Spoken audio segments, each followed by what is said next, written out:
Hello साथियों, आप सभी का स्वागत है आपके अपने YouTube channel MKS teaching point में। साथियों, बात करेंगे छत्तीसगढ़ बीएड वर्सेस डीएड मुद्दे के परिप्रेक्ष्य में। साथियों, बहुप्रतीक्षित आप सभी लोगों के लिए जो आर्डर था वो आ चुका है, यानी जो कोर्ट ऑफ कंटेम्प्ट याचिका पर सुनवाई हुई उससे संबंधित आर्डर की कॉपी आ चुकी है। आर्डर की कॉपी का विस्तृत विश्लेषण करने वाले हैं, क्या निष्कर्ष है इस वीडियो के माध्यम से आपको इंगित कराने वाले हैं। निवेदन करेंगे आप वीडियो को शेयर करें जिससे सभी तक ये महत्वपूर्ण इन्फॉर्मेशन पहुंच सके। और अगर आप चैनल पर पहली बार विजिट कर रहे हैं तो कृपया चैनल को सब्सक्राइब करके बेल आइकन जरूर प्रेस कर लें, जिससे जो भी नेक्स्ट अपडेट आप तक शेयर की जाए वो आसानी से पहुंच सके। साथियों, 10/12/2024 का वो महत्वपूर्ण आदेश आ चुका है। श्री मनदीप कालरा याचिकाकर्ता के विद्वान वकील, श्री सिद्धार्थ तिवारी प्रतिवादियों के विद्वान वकील, श्री RS बघेल हस्तक्षेपकर्ता की ओर से उपस्थित हुए और तत्काल अवमानना मामले में हस्तक्षेप करने की अनुमति के लिए एक आवेदन यानी IA संख्या 03/2024 दायर किया। IA संख्या 03/2024 पर सुनवाई की गई, जो कि तत्काल अवमानना मामले संख्या 970/2024 में हस्तक्षेप करने की अनुमति के लिए आवेदन था। हस्तक्षेपकर्ताओं के विद्वान वकील का तर्क है कि हस्तक्षेपकर्ता संख्या 1 से 10 वर्तमान में सहायक शिक्षक के रूप में काम कर रहे हैं और वो याचिकाओं के उस बैच में हस्तक्षेप करता थे और उन्होंने 2019 के नियमों के वायरस को चुनौती दी है क्योंकि वे सीधे प्रभावित थे। इस आवेदन में हस्तक्षेप इस तथ्य के कारण आवश्यक था कि न्यायालय के समक्ष उचित तथ्य नहीं लाए गए हैं और इस अवमानना आवेदन में मांगे गए अनुपालन के निर्देश वर्तमान हस्तक्षेपकर्ताओं के रोजगार को प्रभावित करने वाले हैं।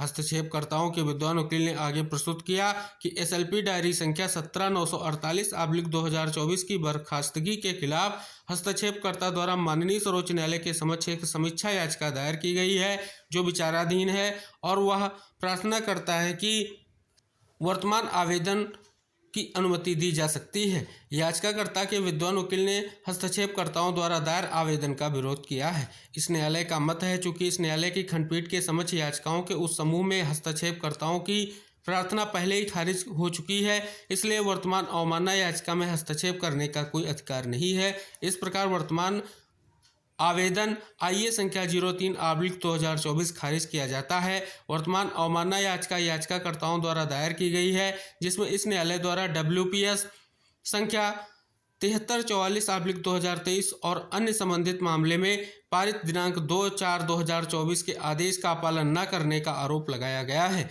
याचिकाकर्ता के विद्वान अधिवक्ता ने प्रस्तुत किया कि माननीय खंडपीठ द्वारा पारित दिनांक 2/4/2024 के आदेश का आज तक अनुपालन नहीं किया गया है तथा दिनांक 2/4/2024 के आदेश के विरुद्ध दायर SLP को 28/8/2024 को खारिज किया गया है तथा इसी मुद्दे पर 5 पुनरीक्षण याचिकाओं को माननीय सर्वोच्च न्यायालय द्वारा पहले ही खारिज किया गया है। याचिकाकर्ता के विद्वान वकील ने आगे प्रस्तुत किया कि SLP डायरी नंबर 17/948/2024 में दिनांक 3/7/2024 के आदेश के तहत माननीय सर्वोच्च न्यायालय ने पहले ही माना है कि हमने किसी भी तरह के उन आदेशों में हस्तक्षेप नहीं किया है जिन्हें उपरोक्त सभी मामलों में इस न्यायालय के समक्ष चुनौती दी गई है और विशेष अनुमति अपील संख्या 13/756/2024 में दिनांक 15/7/2024 के आदेश के तहत माननीय सर्वोच्च न्यायालय ने माना है कि चुना गया निर्णय लागू किया जा सकता है, हालांकि यह इस याचिका के अंतिम परिणाम के अधीन होगा। प्रतिवादियों के विद्वान अधिवक्ता ने प्रस्तुत किया कि माननीय सर्वोच्च न्यायालय के समक्ष एक समीक्षा याचिका दायर की गई है जो विचाराधीन है। अभिलोकों के अवलोकन से यह तथ्य सामने आया है कि न्यायालय की माननीय खंडपीठ ने 2/4/2024 का जो आदेश पारित किया था WPS संख्या 7344/2023 में याचिकाकर्ताओं ने सहायक अध्यापक पद के लिए अधिसूचना और योग्यता की वैधता को चुनौती दी थी, जिसे इस माननीय न्यायालय ने अवैध घोषित कर रद्द कर दिया था और प्रतिवादियों को 6 सप्ताह के भीतर BED की योग्यता रखने वाले चयन प्रक्रिया में भाग लेने वाले उम्मीदवारों को बाहर करके नियम 2019 के प्रावधानों के अनुसार चयन सूची को फिर से व्यवस्थित करने का निर्देश दिया था, लेकिन इस आदेश का पालन नहीं किया गया है। प्रतिवादियों ने SLP संख्या 17/948/2024 में माननीय सर्वोच्च न्यायालय के समक्ष डिवीजन बेंच के आदेश को चुनौती दी है, जिसे माननीय सर्वोच्च न्यायालय ने 28/8/2024 को खारिज कर दिया है। हालांकि इस न्यायालय के डिवीजन बेंच के दिनांक 2/4/2024 के आदेश का आज तक अनुपालन नहीं किया गया है। यहाँ तक कि डिवीजन बेंच के आदेश के खिलाफ एसएलपी पहले ही खारिज कर दी गई है और प्रतिवादी अधिकारियों के पक्ष में कोई अंतरिम आदेश नहीं है। उपरोक्त के मद्देनजर अंतिम अवसर के रूप में दिनांक 2/4/2024 के आदेश के अनुपालन के लिए प्रतिवादी पदाधिकारियों को अतिरिक्त 2 सप्ताह का समय दिया जाता है, जिसके विफल होने पर यह न्यायालय प्रतिवादी के विरुद्ध गंभीर रुख अपना सकता है। प्रतिवादी के विद्वान अधिवक्ता द्वारा 10/12/2024 को इस न्यायालय के समक्ष 2855 सहायक अध्यापकों की एक अनंतिम चयन सूची प्रस्तुत की गई है। इस संबंध में याचिकाकर्ता के विद्वान अधिवक्ता ने प्रस्तुत किया है कि 900 से अधिक पद रिक्त हैं, लेकिन प्रतिवादियों द्वारा वह सूची इस न्यायालय के समक्ष प्रस्तुत नहीं की गई है। इसलिए प्रतिवादियों को अगली सुनवाई तक इसकी पुष्टि करने और स्पष्टीकरण देने का निर्देश दिया जाता है। इस मामले को 14/1/2025 को श्रेणीबद्ध करें। तो अब देख सकते हैं पूरी तरीके से क्रिस्टल और क्लियर हो चुका है कि जो सिलेक्शन लिस्ट रीअरेंज की गई है, जो 2855 अभ्यर्थियों की सूची तैयार की गई है, उस सूची के बिहाफ पर जल्द से जल्द चयन दिया जाए, जल्द से जल्द प्रक्रिया पूर्ण की जाए, नियुक्ति प्रदान की जाए।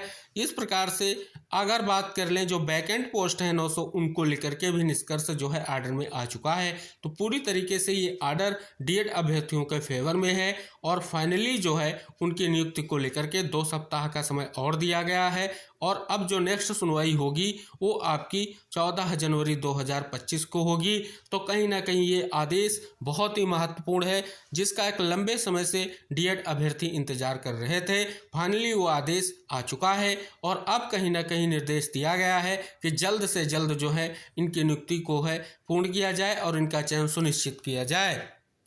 तो फाइनली आप देख सकते हैं 2 अप्रैल 2024 को आए आदेश के परिप्रेक्ष्य में अगर हम बात कर लें तो कहीं ना कहीं अब उस आदेश को लागू करने का जो सख्त निर्देश है वो कोर्ट ने दे दिया है और कहीं ना कहीं स्पष्ट तौर पर इसके लिए विशेष प्रयास डीएड अभ्यर्थियों का रहा है। तो यहाँ पर अगर बात कर लें फाइनली जो चयनित साथी हैं बीएड के, उनकी नियुक्तियों को रद्द करने का ये महत्वपूर्ण आदेश आ चुका है।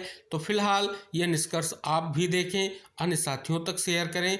अगर आप चैनल पर नए हैं तो चैनल को ज़रूर सब्सक्राइब कर लें। साथ ही सुनवाई के जो दोनों लाइव वीडियो हैं हमने ऑलरेडी चैनल पर अपलोड कर रखे हैं, उनको आप ज़रूर देखें, क्योंकि उसमें आप सभी को और भी निष्कर्ष स्पष्ट होंगे कि आखिर रिस्पोंडेंट की ओर से क्या कोर्ट के सामने और कुछ आग्रह किए गए हैं, वो भी आप सभी को स्पष्ट होंगे। तो आई होप जो आदेश है, इस आदेश का निष्कर्ष यही कहता है कि डीएड अभ्यर्थियों की नियुक्ति जो है जल्द से जल्द सुनिश्चित होने जा रही है, जिसके लिए वो लंबे समय से इंतजार कर रहे थे।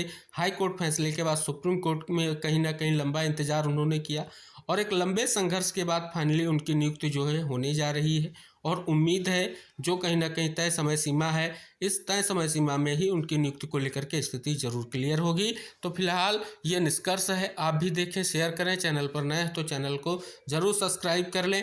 मिलते हैं नेक्स्ट अपडेट के साथ नेक्स्ट वीडियो में, तब तक के लिए बाय बाय, टेक केयर साथियों।